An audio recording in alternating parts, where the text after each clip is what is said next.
The 2020-21 season countdown is brought to you by Odds Checker, your one-stop betting hub. Welcome to Toffee TV. It is the Footy Show daily. We have been counting down the days to the start of the Premier League, return of football. Today we are talking about European competition, Champions League, Europa League. How are the English teams going to get on, and is anyone else out there who can knock Bayern Munich off their perch? Obviously very, very strong winners of the Champions League this season. Baz. Before we start, I want to thank Odds Checker for sponsoring the 2021 season countdowns. 5 days to go now till the start of the Premier League season. And if you like a bet, check out the Odds Checker app. It's the only place that you need now if you want to bet through that. Has all the major betting companies on there. So download the app. The link is in the description. You can go through the Odds Checker app straight into have a bet if that's what you want to do. Make sure you check it out. Like I say, the link is in the description. It's the one-stop hub for betting. There you go. If you don't bet, don't check it out. Simple as. It feels a bit weird talking about this with only the finals just being like a couple of weeks ago. But it feels weird talking about a lot of things at the moment just because football seems to just finished and now has come back. Bayern Munich, obviously, will be favourites again because they were just so good in the Champions League last season. But can you see any of the English teams doing anything this year, getting there, trying to knock them off? I mean, but when you record this and talking about this before anything's even started, it's always you can be made to look stupid very easily. But I think Bayern Munich will be in it. They've obviously got Leroy Sané in there as well. Hell of a side. We saw that in them winning the Champions League, deservedly so. But when you're talking about an English perspective, you can't write off Liverpool because this is a competition that they love. They're steeped in it, aren't they? They got obviously Atletico Madrid done a good number on them last season in last season's competition and knocked them out. So I think Liverpool will always be dangerous in it. Yeah. It'd be interesting to see Liverpool beat Bayern Munich now, because when Liverpool played Bayern Munich on the way to winning it, Bayern Munich were in need of changing their team over. Liverpool, made them look like old men in the end. But then last season, seeing how they'd reinvigorated them, reinvented themselves almost, and just looked a totally different side. It would be a much closer and much different match, I think, now. But I think Liverpool will do very well in it. I think Manchester City, I know, for me, going into those games after lockdown, and it was just a one-off games, once they got the Real Madrid game out the way, I thought City would have a great chance. This is their time. And against Lyon, they were just typical City, missing opportunities, not putting them to bed, and then made mistakes and were punished, and end up going out the competition. In a competition they had a great chance of winning. And so for Pep Guardiola, they've been fantastic in the Premier League. They've won a couple on the run and then finished runners-up last season. For him, with the Champions League and with Man City, I think they've got to do the business here. But I still feel like they need to get a centre back in over the next few weeks. Yeah, if they can get Koulibaly in, that would be huge for them. Changes it. That lad called Messi would have been all right. He would have been, wouldn't he? Manchester City and Bayern Munich, they are both joint favourites at the moment, 9-2. Liverpool are third favourites at 7-1. Yeah, I think that's about right, to be honest. But I know Liverpool didn't get as far, and they played probably the worst team they could play in Madrid. I still think I don't feel like City are one of those teams that fully embrace the Champions League. I think they're trying to. The club's desperate to. Not sure if the fans are fully embraced, because I think there's that thing like us and them thing with UEFA as well that almost doesn't help the situation. Pep Guardiola was desperate for it. You're right. They need to go out and get a proper centre back. like go out, like Koulibaly's obviously the perfect one. You need to get a centre-back that wins your games. So it's great having centre-forwards that win your games. It's great having goalkeepers that win your games. You need like almost a player in every key position that'll win your game of football. And they haven't got a centre-back that can win them a game of football, that does everything you need. It's what separated them in Liverpool last season, having that player. I think if they got Koulibaly in, I think you've got, obviously Aki's coming, but he's going to, I think Andy said a few times on this, he sees him as a left back really in big games, and I think you need that if you're playing tactically in certain games. You don't need Mendy ending up at the edge of the opposition box and getting caught, especially against, say, someone like Liverpool who break really quickly, and you've got Mendy stuck up pitch, and Bayern Munich would be like that, the flyers they've got, you know, so they do need that to be a little bit more thoughtful about those kind of key games. But a centre-back, someone to go alongside Laporte. John Stones has got, 10 months left on his City contract.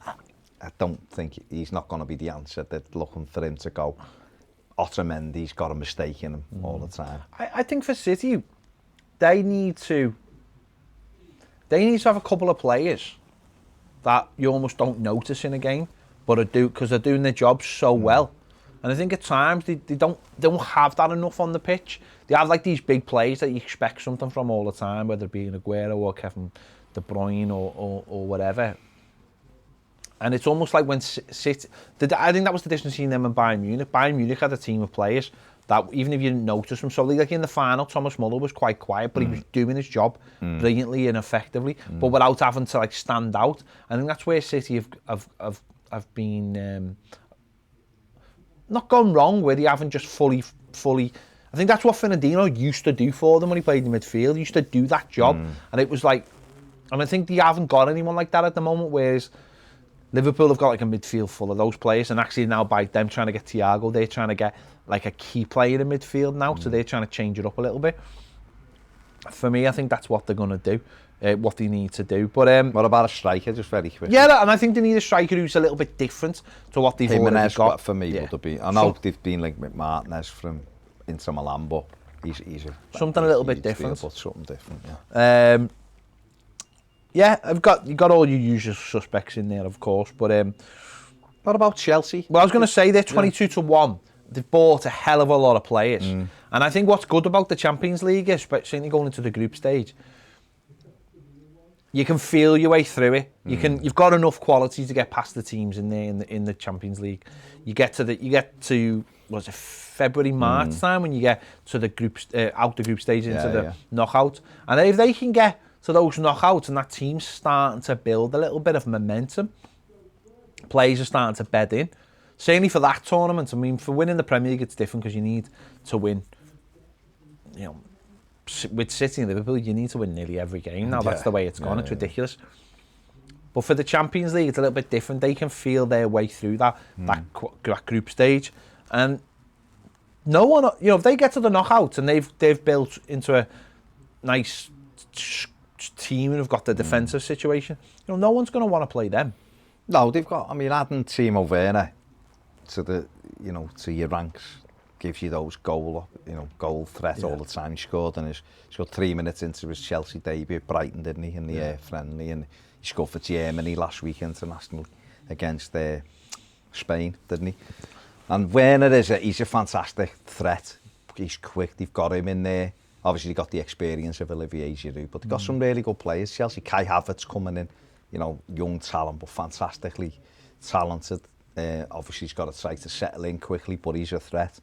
They brought Ben Chilwell in, or Chilly, as Frank Lampard calls him. He's come in, so give them that little bit of strength at left back. So they got a good side with some nice players. Ziyech is in there as well, lovely left foot. So if they click, for Chelsea, the real thing will be the goalkeeper. Yeah, that's a real issue for them. Kepa's not good enough, or certainly not performed at a level you would expect for a couple of years now of a £70 million goalkeeper. Willy Caballero is 30 odd, isn't he? And he's not the shouldn't be the number one at Chelsea, I don't think. So they've got a bit of a difficult situation, Chelsea, because trying to bring another goalkeeper in means that Kepa is on the bench. No one's going to pay 40, 50 million for Kepa, nobody, or his wages. So that might be their undoing. Other, like the likes of Liverpool we're talking about, they've and Manchester City, Alisson and Ederson, two fantastic goalkeepers. Bayern Munich have got Manuel Neuer. So, you know, Chelsea, I know they went for Oblak, or were interested in Oblak. If they got him, then they were in serious chance with the Premier League and the Champions League. While the goalkeeper's still a bit of a question mark. And, to be honest, I know they've brought Thiago Silva in, but he's 35, you know, and he might be sound in Champions League, but I think the Premier League and the hairy-burly of it every week. I think if you use his experience the right way, certainly in the Champions League, you get a lot out of him. Oddly, Man United are the same odds as well, 22-1, and I don't see them. You know, I know they built nicely at the end of last season, and they've bought Donny van der Beek in. Obviously, Jadon Sancho's been their number one target. Not happening. No, doesn't look like that's going to happen, but I don't know. I suppose it's difficult because Chelsea, it's all potential because it's players they've brought in, whereas Man United, they've already got, like Bruno Fernandes already established into the momentum. They've got that little bit of momentum. That's defensively again for me though at United. I think the keeper was gone from being one of the best goalkeepers in the world to just being like, he's not a liability because he's not awful, but you're looking at him now, not convinced anymore. I don't know whether he's took his eye off it or whatever. Then I look at the centre backs and I think Maguire just looks like a Greek tragedy to me, that defence. Yeah. Lindelof I quite like, but you know, Wan-Bissaka's good defensively, not very good going forward. The left back, you know, Luke Shaw plays, I think he's very good. The other kid's is Williams, is it? Brandon Williams. I think I like him, he's a good lad. But that'll be where it is for them. Obviously, Donny van der Beek's coming, like you said, he was very good for Ajax. We don't know. But Dutch players, you never know. You never know. Never know. Like Forrest Gump's chocolate. But then when you look at the front three, you know, we look at Fernandes and Pogba. But I still think they need a centre forward, though. Possibly, but what I'm saying is you look at Pogba and Fernandes are brilliant, aren't they? When Pogba's on, he's fantastic. Bruno Fernandes was incredible when he come in.